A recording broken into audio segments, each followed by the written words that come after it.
Sur Care News, le média des acteurs de l'engagement, nous interrogeons quotidiennement les enjeux d'actualité de l'économie sociale et solidaire. Et en tant que journaliste, notre but est de donner la parole aux différents avis qui questionnent les sujets les plus importants du secteur. Je suis Mélissa Perraudot et dans ce 6e épisode de En Cause, nous allons nous pencher sur le mécénat de compétences. L'arrêté du 6 janvier 1989 relatif à la terminologie économique et financière a défini le mécénat comme un soutien matériel apporté sans contrepartie directe de la part du bénéficiaire à une œuvre ou à une personne pour l'exercice d'activités présentant un intérêt général. Le mécénat de compétences en est une forme particulière, notamment régie par la loi du 1er août 2003 dite Aillagon, qui permet aux entreprises de défiscaliser 60% des salaires chargés des collaborateurs missionnés. Il correspond à la mise à disposition de salariés sur le temps de travail au profit d'un projet d'intérêt général. Face aux besoins des associations se pose une question clé pour les entreprises souhaitant s'engager. Faut-il, avec le mécénat de compétences, mettre à disposition le temps ou les compétences ? Pandémie oblige, c'est à distance que j'ai interrogé, pour commencer, Stéphanie Le Serre, directrice des ressources humaines de PageGroup France et administratrice de l'association l'Alliance pour le mécénat de compétences. Pour moi, il faut bien évidemment mettre à disposition le temps de travail, puisque c'est le principe même du mécénat de compétences. Mais dans le cadre de ce temps de travail, il faut pouvoir mettre à disposition les compétences de nos collaborateurs. Alors ces compétences, elles peuvent être celles stricto sensu qui sont développées au quotidien dans leur activité, mais ça peut être aussi beaucoup d'autres compétences qui sont plus des compétences transversales ou des compétences comportementales et qui vont être mises au service d'associations qui ne sont pas forcément dans le même domaine. On a beaucoup de consultants ou beaucoup de collaborateurs des métiers support qui ont envie de s'investir aujourd'hui au profit d'associations dans le domaine de la santé, de l'environnement ou de l'éducation. Et au sein de ces associations, ils vont pouvoir apporter les compétences qu'ils développent eux au quotidien dans leur métier, mais dans un environnement qui est complètement différent avec les réflexes qu'ils ont pu acquérir chez nous. Donc pour nous, c'est très important qu'ils apportent ces compétences-là, dans la mesure où ça va leur permettre, dans un environnement en plus différent de celui dans lequel ils évoluent au quotidien, de mettre à profit ces compétences, de les développer encore puisque c'est un environnement qui est complètement différent, et puis de porter nos valeurs parce que c'est un point qui est essentiel pour nous. Aujourd'hui, on est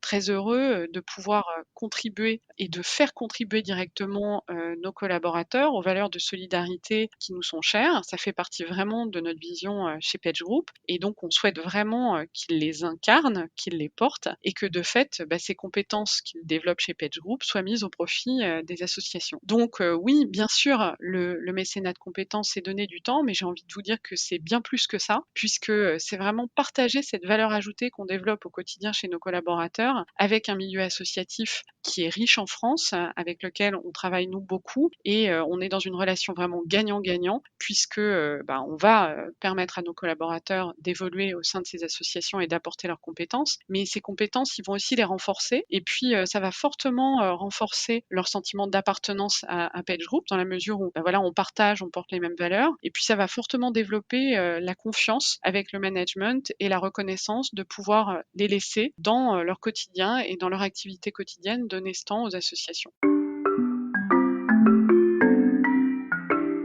Vous l'avez entendu, pour Stéphanie Le Serre, le mécénat de compétences permet aux collaborateurs de partager leurs compétences développées au sein du groupe avec les associations dans une relation gagnant-gagnant. Lorsque j'ai interrogé Marianne Echette, présidente de l'Alliance pour le mécénat de compétences et déléguée générale de la Fondation Groupe SNCF, elle m'a livré un regard différent, bien que complémentaire, sur le mécénat de compétences, où prime selon elle la mise à disposition de temps.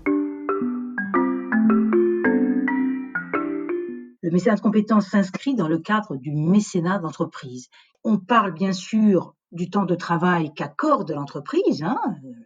L'entreprise paye ses salariés pour un travail donné et donc elle va offrir une part de temps de ses salariés au monde associatif, à la société. Alors, pour pouvoir offrir cette possibilité à tous les salariés qui sont tous en quête de sens, qu'on soit cadre ou d'un collège maîtrise exécution, il faut pouvoir se dire qu'un certain nombre de métiers ne sont pas transférables au monde associatif, en particulier ceux qui sont sur le terrain ou ceux qui ont des expertises métiers très pointues comme à la SNCF par exemple, conducteurs de train. Mais ces personnes, ce sont aussi des êtres humains, des citoyens, des parents qui ont un vécu et qui peuvent évidemment, sans doute, apporter quelque chose au monde associatif et en particulier peut-être aux bénéficiaires, aux personnes aidées par les associations. Donc, je milite clairement pour que ça soit le temps de travail qui soit concerné par le mécénat de compétences, et donc un temps de travail dans lequel les salariés peuvent apporter soit une expertise métier, plutôt une fonction support, c'est souvent ce que demandent les associations,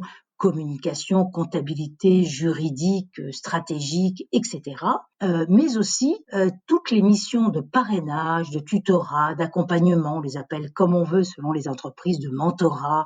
Ça veut dire accompagner, ça veut dire que c'est la dimension humaine qui compte, relationnelle, c'est l'écoute, c'est le dialogue, c'est redonner confiance, c'est ce qu'on attend là aujourd'hui. Et donc, les deux types de missions, d'expertise métier et de parrainage, doivent pouvoir être remplis, exercés par l'ensemble des salariés selon ses possibilités, ses capacités et ses envies. Parce qu'un comptable peut ne pas avoir envie de faire encore de la comptabilité et il préférera aider un jeune à trouver un job. Voilà pourquoi je pense que ce qui compte, c'est la possibilité pour l'entreprise de donner donc cette possibilité aux salariés de s'engager.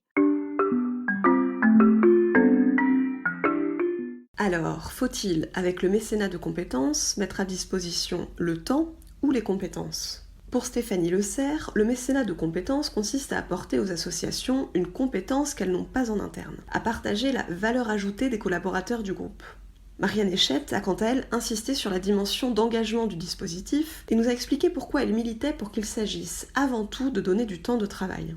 La deuxième édition du baromètre du mécénat de compétences, patronnée par l'Alliance pour le mécénat de compétences et dévoilée en janvier, a en tout cas montré les bénéfices du dispositif pour les associations, les salariés et les entreprises. 1100 salariés ayant expérimenté le mécénat de compétences ont été sondés et 71% pensent que cela leur procure un enrichissement personnel et représente une source d'évolution. 57% ont même rapporté avoir acquis de nouvelles compétences.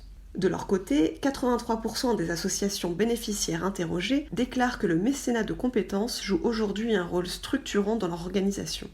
Et vous, que pensez-vous de notre question du jour ? Nous attendons vos commentaires sur les réseaux sociaux ou par mail et nous vous disons à bientôt pour un nouveau débat sur Care News. Merci de nous avoir écoutés.